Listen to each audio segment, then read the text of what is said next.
What would you do if, at your own son's wedding, the mother of his bride stood up, pointed at you in front of the entire room, and called you a disaster wrapped in silk? Most people would just sit there, stunned. And honestly, I nearly did. But what my son did next, what he said, left the whole room breathless. And the truth he uncovered the next day, it didn't just rock their relationship, it blew their family apart. You think you know how this ends? You don't. And whatever you do, don't look away now. The biggest twist? It's still ahead.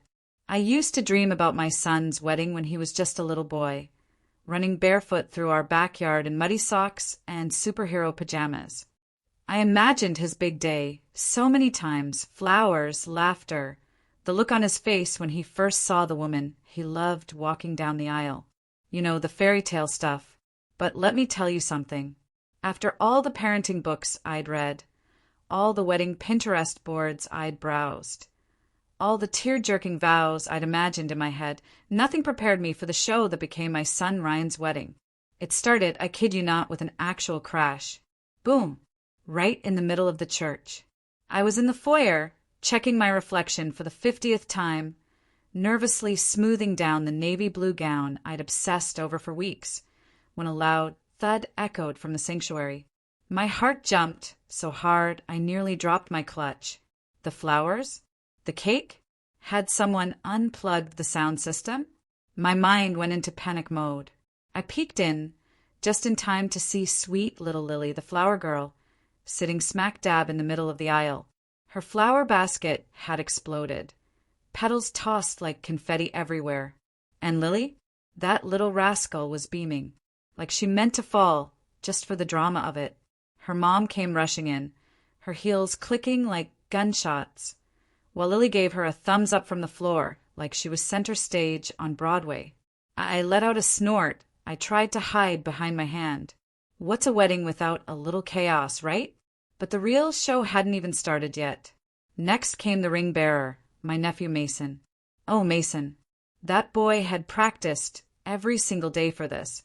He'd march up and down his living room holding a satin pillow like he was carrying the Olympic torch.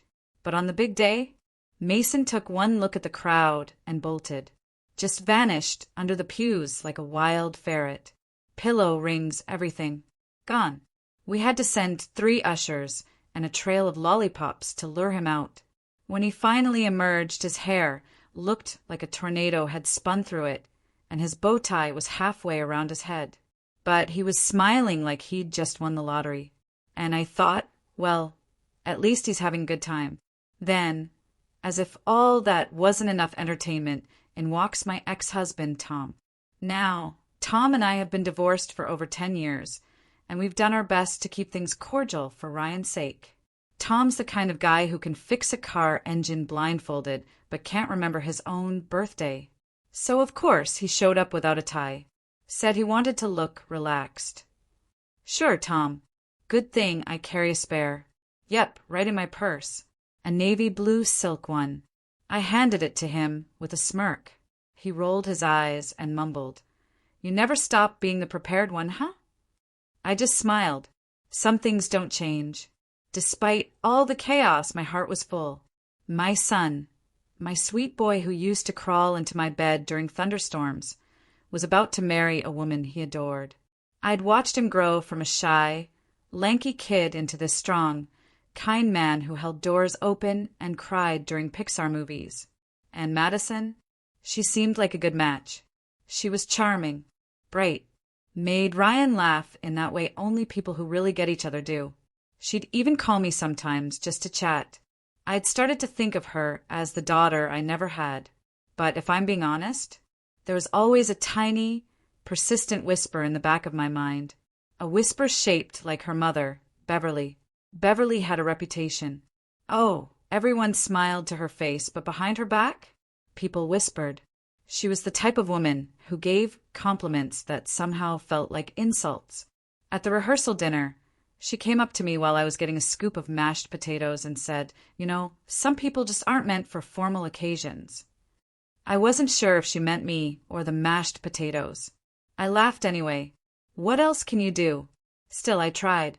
I tried so hard. I told myself that weddings are about bringing people together, that we could all smile and play nice. For Ryan's sake, I picked the perfect dress. Madison even helped me choose the shoes, painful little heels that pinched my pinky toes but looked amazing. I smiled through every awkward comment, every subtle jab. I wanted this to go well. For him. The morning of the wedding, the church glowed in soft sunlight, filtering through stained glass. There was laughter, hugs, and the sound of camera shutters. And for one brief moment, I believed we might just pull off. But then, as she walked in, Beverly, and when she looked at me, like I was the dust on her designer heels, I knew something was coming, something big. And oh, it was. She raised her champagne glass. The room fell silent, and the words she spoke next would tear everything apart. But you'll never guess who ended up walking away from the wedding. And why? The ceremony itself? Honestly, it was beautiful. The music floated like a dream. Ryan looked every bit the proud groom, and Madison, well, she was glowing. For a moment, I let myself believe we had pulled it off. The petals, the vows, the sniffles from the guests, it all felt like magic. Even little Mason redeemed himself, toddling up with the rings like a tiny champion. I cried, I'll admit it, watching my baby boy promise forever to the woman he loved. I felt my heart could burst. But weddings are tricky things. Just when you think the drama is over, when the couple has kissed and the photographer starts posing people near the cake, that's when the real fireworks begin. The reception hall was gorgeous. White tablecloths, pink roses, soft jazz playing under the gentle clink of wine glasses. People were finally relaxing, smiling, laughing. I let my shoulders drop for the first time all day.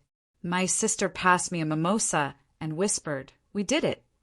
I even laughed. We did it, or so I thought. Beverly rose from her seat. Now, if you've never seen a 5'0" woman command a room like she was about to declare war, consider yourself lucky. She wore a dress that sparkled with every move, her hair done up so perfectly it could survive a hurricane. And when she tapped her glass with her fork, ting, ting, ting, it cut through the room like a bell in a cathedral. All conversation stopped. All heads turned. I felt my stomach sink. That sinking, tightening feeling, like before a storm when the sky turns too still. She smiled. That same smile she always wore. The one that said, "I'm about to say something you'll never forget, and not in a good way." "I'd like to say a few words," she said, holding her glass high. Madison smiled up at her. Ryan did too, but there was a tension in his jaw I recognized. He'd seen it too. That look in Beverly's eyes. I took a breath. Maybe she'll be kind. Maybe she'll surprise us. She didn't. She turned to me, locked eyes, and said, loud and clear, "That's not a mother. That's a mistake wrapped in fabric." I froze. So did the room. It was as if someone had pressed pause on reality. I couldn't move, couldn't breathe. My ears were ringing, my heart pounding against my ribs. Did she really just say that? And then, just to twist the knife, I heard it. Madison, laughing. Not nervously, not in disbelief. She laughed like she was in on it, like it was an inside joke. She leaned into her mother, shaking her head, smiling. And that's when I felt it, the heat rising in my cheeks, the sting behind my eyes, my hands trembling in my lap as I stared at the two of them, mother and daughter, sharing a laugh over me, over the woman who raised the man Madison was about to marry. I looked around the room. Some people stared at their plates. Others stared at me. Some mouths hung open in shock. The jazz music had stopped mid-song. Even the waitstaff stood frozen, half-turns mid-step. My sister squeezed my hand under the table so hard it almost hurt. Her eyes wide, filled with anger and disbelief. Tom, my ex, sat with his mouth slightly open, blinking like he didn't know if he'd just dreamed it. I wanted to disappear. Have you ever had that feeling? Where your skin itches with shame and all you want is to vanish into the wallpaper. I wanted to dig a hole in the floor with the edge of my fork and crawl in. My throat was so tight I couldn't even swallow. The silence felt like an ocean crushing down on my chest. I thought, say something. Stand up. Fight back. But nothing came. Not a single word. Just the sound of my own heartbeat hammering in my ears. Would anyone even remember the vows? The sweet kiss? Or would this moment of cruelty, be the thing they all whispered about for years? And then, my son stood up. Ryan. He didn't slam his chair. He didn't yell. He just stood. Slow. Quiet. Calm. But his eyes, oh, his eyes. They burned. First, he looked at Madison. Then at Beverly. And then at the room. At everyone. You can't respect my mother, he said. His voice, though calm, sliced through the tension like glass. You don't respect me. He paused. This wedding is over. Gasps. Literal gasps. People turned in their seats. My hand flew to my mouth. I felt my body jolt. Did he just... Madison's face fell. Beverly's hand froze in the air, still holding her glass. A few people stood halfway out of their seats, unsure whether to stop him or applaud. But Ryan didn't wait. He turned, straightened his jacket, and walked out. He didn't glance back. He didn't say another word. And just like that, the entire wedding reception turned upside down. My sister let out a breathy, "Oh my God!" She clapped once, maybe twice, then covered her mouth. I just sat there, stunned. My son had walked away from his own wedding. For me. But what happened after he walked out? What happened the next day, when Ryan came face to face with Madison and her family, was more explosive than anything that happened at the wedding. You won't believe who fainted or the secret that finally came out. The morning after felt like waking up from a car crash in slow motion. My head throbbed. My eyes were swollen from crying. I sat at the kitchen table in my robe, cradling a lukewarm cup of coffee, staring out the window like the sunlight itself was mocking me. It wasn't a dream. The wedding had really ended, just like that. The chair where Ryan usually sat was empty, and the house felt too quiet, like even the walls were holding their breath. Then the phone rang, and rang, and rang. Texts, voicemails, emails, every one of them dripping with the same syrupy curiosity. What happened? Is it true? Did he really leave her standing there? Did Beverly really say that? I couldn't keep up. I didn't want to. I ignored most of them, but one message stopped me cold. It was from an old friend I hadn't spoken to in years. 3 simple words. You raised him right. That one made me cry all over again. Around noon, just when I was debating whether crying counted as cardio, I heard the front door open. Ryan, still in the same wrinkled suit from the night before, tie gone, hair a mess. His eyes were tired but clear. He didn't say anything at first, just walked over and pulled me into the kind of hug that says everything words can't. I have to go talk to them, he finally whispered. My heart sank. Them. He nodded. I need to say it to their faces. I need to give her the ring back. I wanted to tell him to leave it, to stay, to let them live with their choices while we moved on with our lives. But the look in his eyes, steady, unwavering, told me this was something he had to do. So I kissed his cheek, pressed his hand in mine, and let him go. Then I cleaned. Oh, I cleaned like a woman possessed. I vacuumed the same rug 3 times, reorganized the pantry by alphabet, and tried to bake a pie. Forgot the sugar. It tasted like regret in crust. 2 hours passed. Then my phone rang again. It was Ryan. His voice was calm. Too calm. It's done, Mom, he said. I sank into a chair. What happened? I gave the ring back, he said. I could hear him breathing on the line, steady but heavy, like each word carried 1,000 pounds. I told them if they couldn't show respect to the woman who raised me, they don't deserve to have me in their family. Then came the pause, and Beverly fainted. I blinked. She what? She actually passed out, right there on her velvet couch. I thought I was in an episode of Days of Our Lives. She clutched her chest, closed her eyes, and fell back like she was auditioning for a role. One of her sisters screamed. Another grabbed a napkin and started fanning her. I didn't know whether to call 911 or clap. Despite everything, I laughed. I couldn't help it. And Ryan did too, just a little. That low chuckle he always made when he was proud of himself and didn't want to admit it. She came to, he continued, and I said it again, right to her face. He took a shaky breath. I told them love without respect is just performance, and I'm not putting on a show anymore. Madison cried, he said, tried to apologize, but her eyes were still searching the room for someone to defend her, still checking her mother's face for approval. Ryan said he realized then she never really saw him, not the way he needed to be seen. She's not a bad person, he said softly. She's just not my person. Then he told me what happened next, and that's when the real chaos began. Turns out, Beverly's collapse had kicked off more than just a dramatic scene. It cracked something wide open in that living room. Beverly's sisters started arguing loudly. One accused her of always trying to control everyone.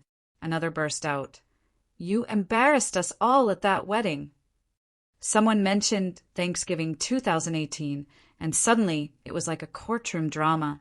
Years, decades of resentment, insults, and secrets boiled over like a pot no one had bothered to watch.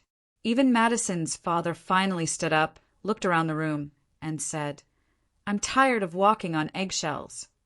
Ryan stood in the doorway, the ring no longer in his hand, watching their family unravel like a sweater pulled from the wrong thread. And he walked away, again, but this time not with fury, with peace. But back at my house, as the phones rang and the whispers spread, something else was happening. Something I didn't expect. A shift, a moment of clarity. And just when I thought the story had ended, life gave us an unexpected second beginning. Back at home, the phone kept buzzing like a hornet's nest someone had kicked open. Some people called just to gossip, voices syrupy sweet and nosy. Did she really faint? Did Ryan slam the ring down? One person even asked, "Are you going to sue for emotional damage?" I almost choked on my tea. Others were kinder, warmer. "You did nothing wrong," one old friend said. "Your son stood tall. You should be proud." And I was proud. But pride has sharp edges when it's tangled with grief. I couldn't stop replaying the scene. The toast, the insult, Madison's laugh, that awful silence afterward. And beneath it all, one question gnawed at me like a splinter in the soul. Could I have stopped this?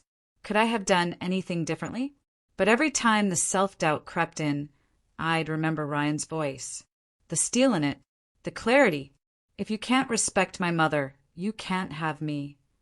That line, simple as it was, hit deeper than any poem. It wasn't just a statement. It was a boundary planted like a flag. Later that evening, the door creaked open again. Ryan. He looked exhausted, but lighter somehow, like he'd set down a weight he'd been carrying for years. We didn't say much at first. Just sat down at the kitchen table with leftover chicken and that disaster of a sugarless pie I'd tried to bake earlier. He took one bite and made the most ridiculous face. Eyebrows raised, lips puckered, and then burst out laughing. And I laughed too. A real laugh. The kind that comes from deep in your chest and shakes loose a little bit of pain.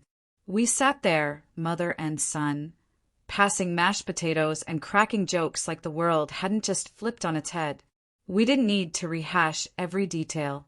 We just needed each other. And for the first time in days, the ache in my chest loosened. Just a little. He told me he didn't regret a thing. "I'd rather be alone," he said, than tied to people who looked down on the woman who gave me everything. I blinked back tears. "You raised me right, Mom."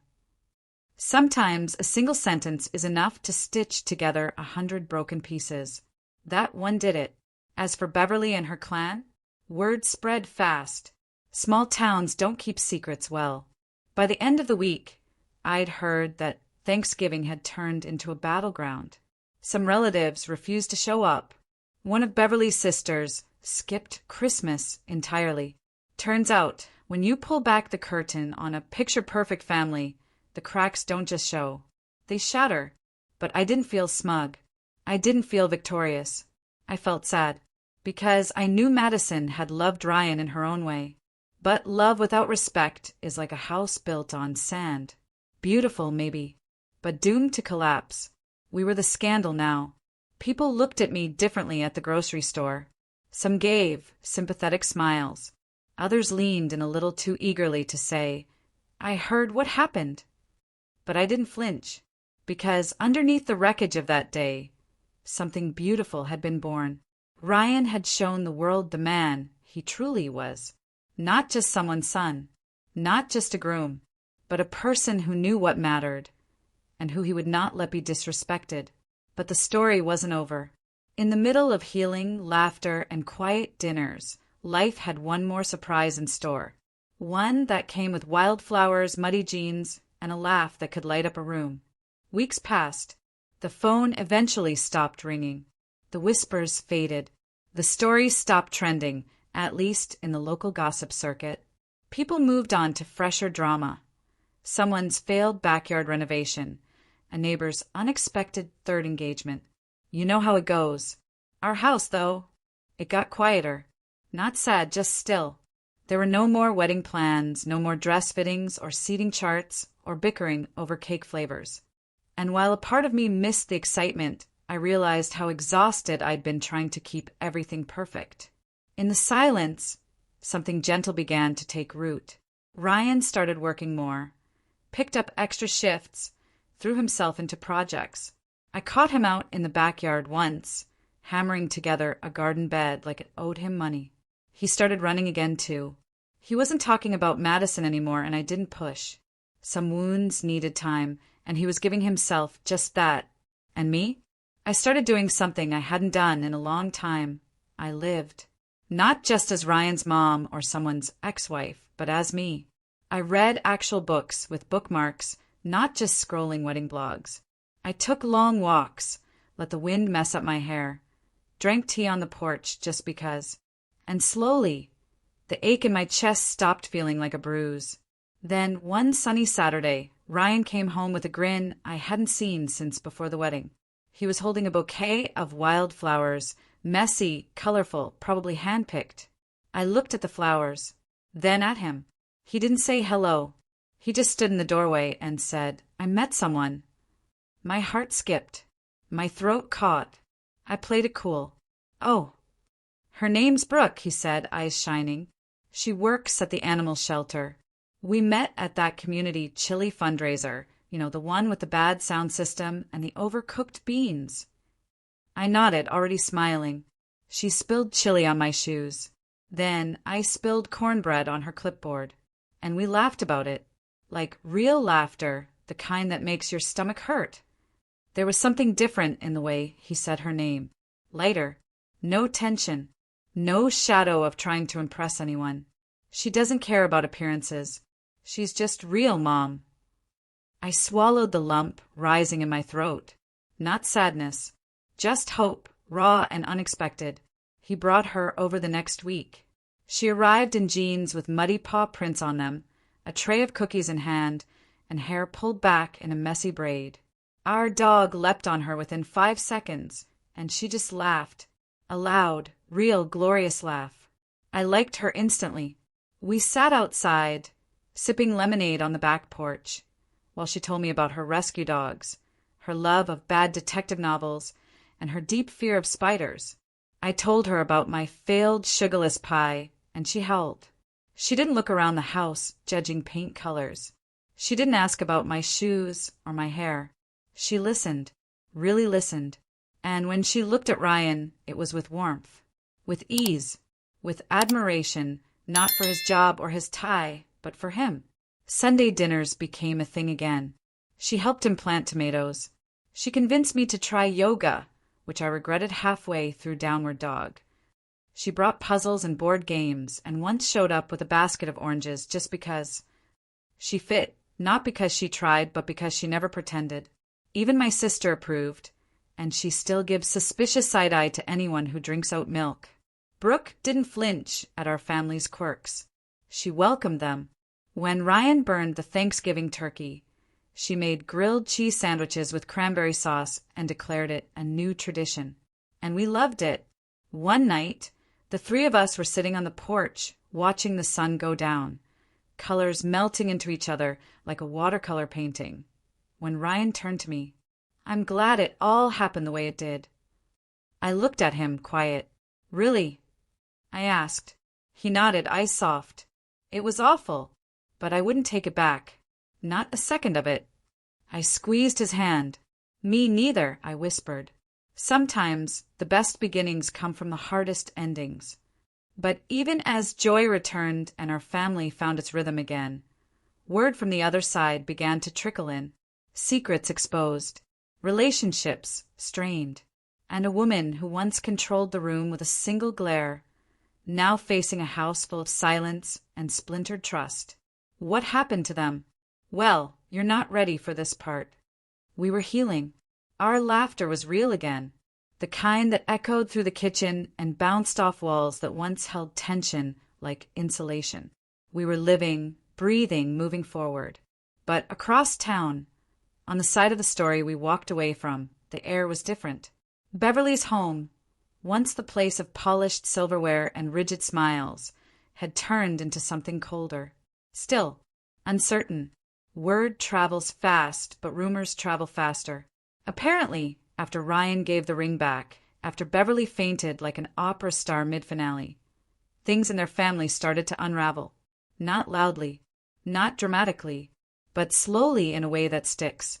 At first, it was quiet tension, polite voices, tight smiles. But the silence between them got longer, thicker, until it felt like even the chandelier couldn't sparkle the same. Thanksgiving came. A few relatives didn't show. One of Beverly's sisters made a last-minute excuse about the flu, though it was oddly specific that it only kicked in after the wedding fallout. Then came Christmas. A table set for 12, only half the seats filled. The thing about Beverly? She'd spent her whole life building a world where everything looked perfect. The home, the garden, the family photos arranged just so. But when someone finally stood up to her, in public no less, it shattered the illusion. And when illusions break, they don't make a sound. They echo. I heard bits and pieces from friends of friends. Madison wasn't speaking to Beverly. She'd moved back in for a while after the breakup, but the tension between them became unbearable. "You embarrassed me," Madison had told her. "I saved you from marrying someone spineless," Beverly snapped. And just like that, the divide deepened. At some point, Madison's father, quiet, mild, always the one in the background, finally snapped. Told Beverly he was tired of pretending everything was fine, tired of holding his breath in his own home. He started sleeping in the guest room. Eventually, he stopped coming home for dinner at all. And Madison? Well, she started seeing a therapist. Her cousin, bless her soul, leaked that little gem at the grocery store while picking out yogurt. She said Madison was finally starting to see things clearly, starting to admit that the world she'd grown up in wasn't normal, that the way Beverly managed love like a public relations campaign wasn't what real family was supposed to feel like.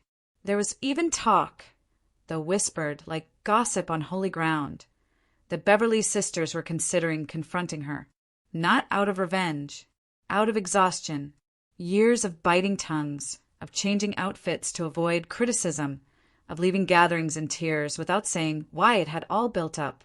One sister admitted that Beverly had bullied her through childhood and adulthood alike. Another confessed she almost didn't come to the wedding at all, said something in her gut told her there'd be fireworks. She just didn't expect to leave holding her purse and her dignity like a life raft in a sinking ship. And Beverly? Well, she didn't show her face much after that. She'd always been the woman who threw charity galas and chaired committees. But now, people said she was keeping to herself, which is town speak for avoiding eye contact with anyone who knows the truth. And trust me, everyone knew the truth. Because when a mother insults another mother at her own son's wedding, and that son walks out, people talk. People remember. But despite all of that, despite the schadenfreude some folks clearly enjoyed, I didn't feel triumphant. I felt pity. Beverly had lost more than a future daughter-in-law. She'd lost her family's trust, the control, the carefully sculpted mask. And in some twisted way, I wondered if she felt alone now, too. If, at night, she sat in that velvet armchair surrounded by silence, realizing she'd scorched her own home, trying to prove she was untouchable. Because here's the thing, respect isn't something you demand. It's something you earn. And the people who love you, they don't need to be impressed. They just need to be seen and safe and free to be themselves, chaos, imperfections, and all. We weren't the picture-perfect family, but we were real. But just when we thought life had settled, when peace had finally planted roots, something beautiful bloomed. A porch, a ring, a promise, and a beginning that looked nothing like the last, but felt exactly right. Time passed, not quickly, not slowly, but in the kind of way that tells you you're moving forward even when the calendar feels like it's standing still. The sun started setting earlier. Leaves fell. Winter crept in. Our lives didn't go back to normal. They moved into something new. Ryan was happier, not the loud, bouncing off the walls kind of happy. The quiet kind. The kind that shows up in how someone hums while making tea, or how they stop rushing through dinner to check their phone. The kind of happy that doesn't announce itself, it just stays. And Brooke? She was becoming family. She never tried to fill anyone's shoes. She didn't ask about the past unless Ryan wanted to talk about it. She wasn't trying to prove anything. She just showed up. Sunday dinners were hers now, too. She'd bring fresh bread or a jar of honey she found at the farmer's market. She always had a new story about a dog she rescued, or some elderly man at the shelter who insisted on naming every cat Peanut. She made us laugh without trying. She made our house feel warmer just by being in it. One evening in early spring, when the air smelled like earth and hope and something in between, we sat on the porch, Ryan, Brooke, and I. The sky was streaked with soft pinks and purples. The wind was gentle. We hadn't even turned the porch light on. We didn't need to. Ryan took Brooke's hand, and I knew. He wasn't nervous. He wasn't shaking. He didn't make a speech. He just turned to her, eyes full of something I hadn't seen since he was a boy, showing me his first art project in second grade. "I don't care about perfect," he said. "I care about this. You, me. The way we laugh when we burn the garlic bread. The way you talk to dogs like they're people. The way this feels right." He pulled out a small box from his pocket. Not a grand gesture. Just a moment. Inside was a simple ring, delicate gold, no diamonds. Just a little leaf design, carved into band. Brooke gasped. Then she laughed. Then she cried. And when she said yes, she didn't scream or squeal. She just whispered it into his chest as she held him tight. I sat there, tears silently streaming down my face, my heart beating so hard I could feel it in my ears. Not because it was perfect, but because it was peaceful. It was honest. It was everything the last wedding hadn't been. There was no pressure, no audience, no approval to chase. Just love, simple and solid, like the wood of the porch we were sitting on.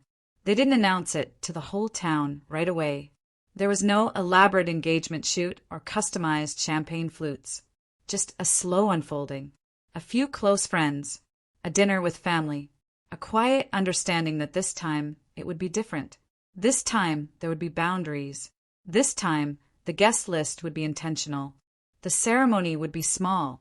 The vows handwritten, the people around them handpicked with care. No politics. No performance. Just the people who loved them for who they really were. And when Ryan and Brooke eventually said, "I do," it wasn't under stained glass or in a room full of whispers. It was under an old oak tree in a field behind her grandmother's house, barefoot, with a dog barking in the background. Laughter, tears, mud on the hem of her dress, and not one person said a cruel word. Not one.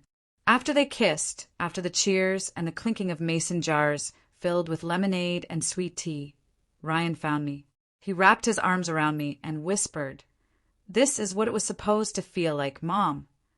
And I believed him, with every bone in my body. Because the truth is, sometimes life gives you a reroute. Not because you messed up, but because something better is waiting. Not fancier, not more impressive, just better because it's real. But as we turned the page on a new chapter, there was still one final thread left to pull. An unexpected letter, a moment of reflection, and a question that still lingered in my heart. What happened to her? Because sometimes, even after everything, closure doesn't come with fireworks. It comes with silence. I thought the story was done. Ryan and Brooke were planning a life together, simple and joyful. My garden was blooming. My mornings were quiet again, filled with the sound of birds, the smell of coffee, and the feeling that maybe, just maybe, we had truly moved on. Then the letter arrived. No return address. Just my name, written in careful cursive on a cream envelope that looked like it had been handled a little too much. Smudged edges, a faint scent of perfume clinging to the paper. I stood at the kitchen counter, holding it for what felt like an hour. My fingers hovered at the edge, uncertain. I knew. Even before I opened it, I knew. It was from her, Beverly. My chest tightened. My breath caught. And for a split second, I considered throwing it in the trash, letting it rot with the rest of the noise she'd brought into our lives. But curiosity has its own kind of gravity. I opened it. Her handwriting was elegant, precise, controlled, like her. But the words? They surprised me. I suppose I should start with "I'm sorry," though I don't expect you to believe it, or accept it. But I've replayed that night 1,000 times in my head, and every version of it ends the same way, with me saying something I shouldn't have. I kept reading, slowly, heart pounding. I wish I could blame the champagne or stress or tradition or whatever excuse people like me hide behind.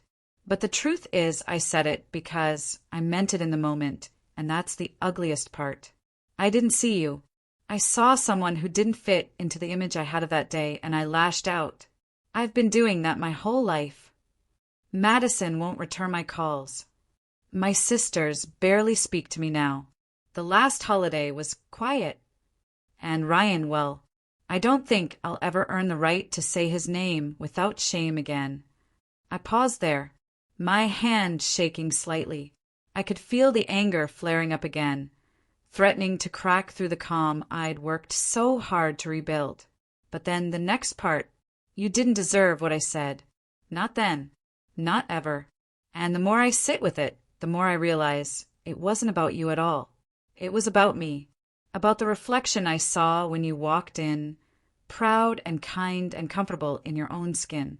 It terrified me. You didn't flinch, and I wanted you to. I had to sit down. I didn't cry. I didn't scream. I just sat there, holding her words like a stone in my lap, because that's what it felt like, heavy, solid, real. I'm not writing this for forgiveness, she ended. I'm writing it because I don't want to carry the lie that I wasn't aware of what I did. I know. I see it now. And if nothing else, you deserve the truth. No signature, just space. I folded the letter and placed it in a drawer, not out of sentiment, not out of forgiveness, but because it was a piece of the story, and every story deserves to be finished. I didn't tell Ryan right away. I waited. A few days passed before we sat down on the porch again. Him, Brooke, me, and the dog asleep at our feet. I handed him the letter. He read it slowly. His jaw clenched. His fingers tightened. Then he folded it and handed it back. I hope she meant it, he said. But even if she did, she still has to live with the wreckage. I nodded. And that was it. No drama. No confrontation. No grand resolution. Just an understanding that not everything can be repaired, and not every apology needs a reply. Some things are better left behind you, like shadows on the ground. You acknowledge them, and then you keep walking.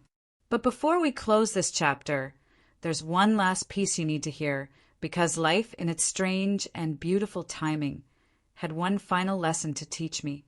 A moment that reminded me exactly why standing tall, even when your voice shakes, can change everything. Spring rolled into summer like it had nothing to apologize for. The flowers in my front yard, wild, stubborn things, were blooming with a kind of defiance. Like they, too, had weathered the storm and decided to be beautiful anyway. Life was soft again. Ryan and Brooke spent more weekends at the house. They'd help me trim the hedges, pick tomatoes from the garden, and sit on the back porch late into the evening, sipping sweet tea and telling stories under the string lights we never took down. We laughed often, ate well, slept soundly, and then one afternoon I got invited to a wedding. Not Ryan's. Not yet. They were still planning that slowly, intentionally, no rush, no pressure. This one was different. A friend's daughter.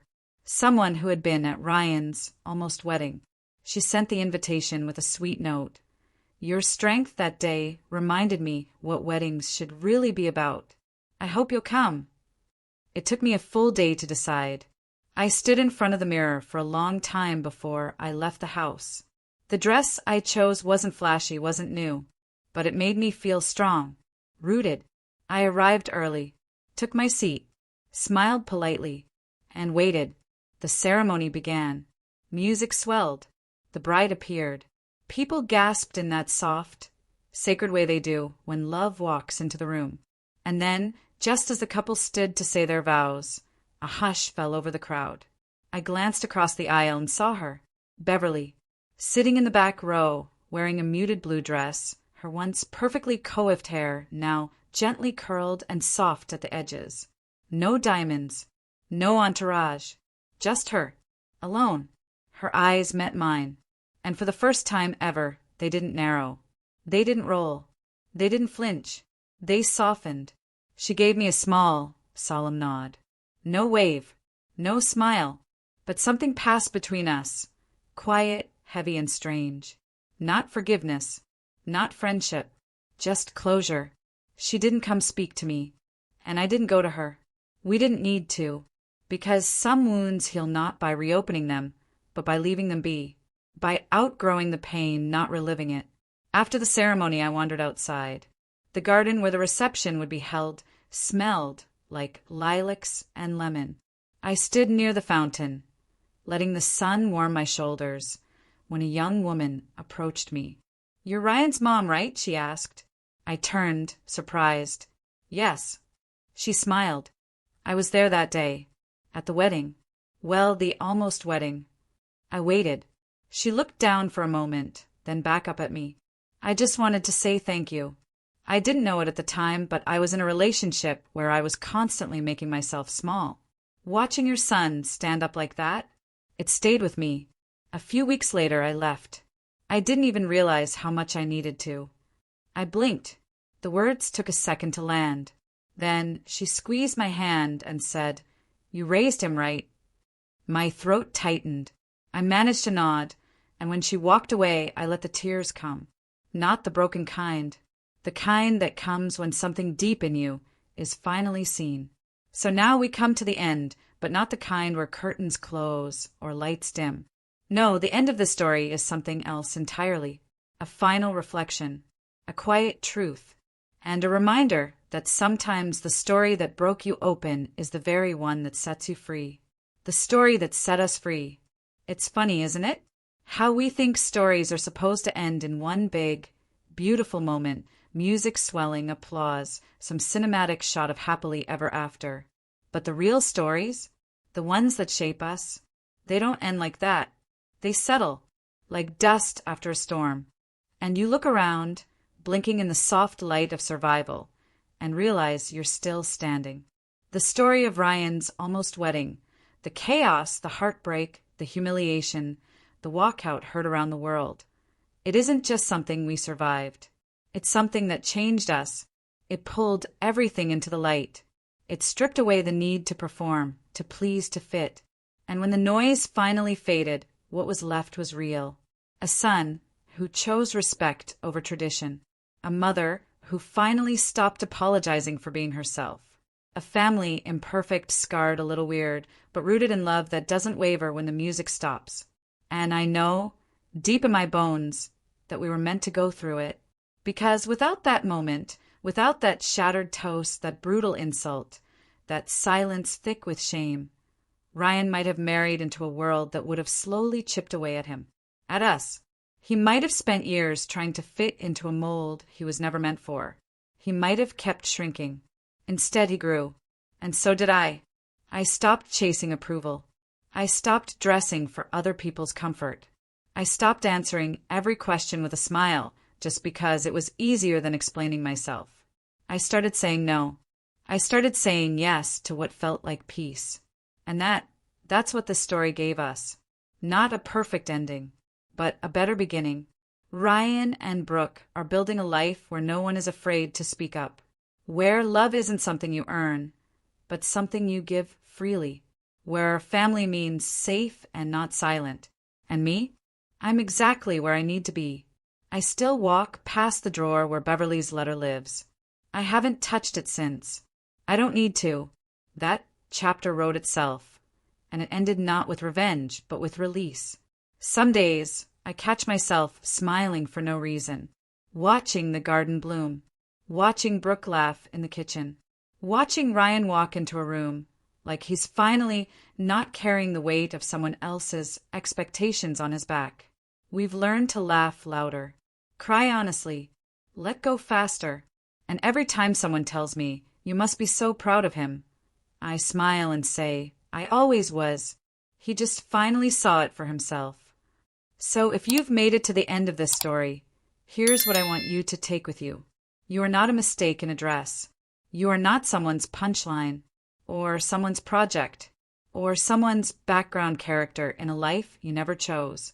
You are the main event, even if your voice shakes, even if your knees wobble, even if you have to stand up at a table full of silence and say, "No, not like this." Do it anyway, because sometimes the most powerful thing you'll ever do is walk away from what's wrong, even if it looks perfect on the outside. Sometimes choosing yourself doesn't ruin the story. It rewrites it. And maybe, just maybe, it leads to a chapter even better than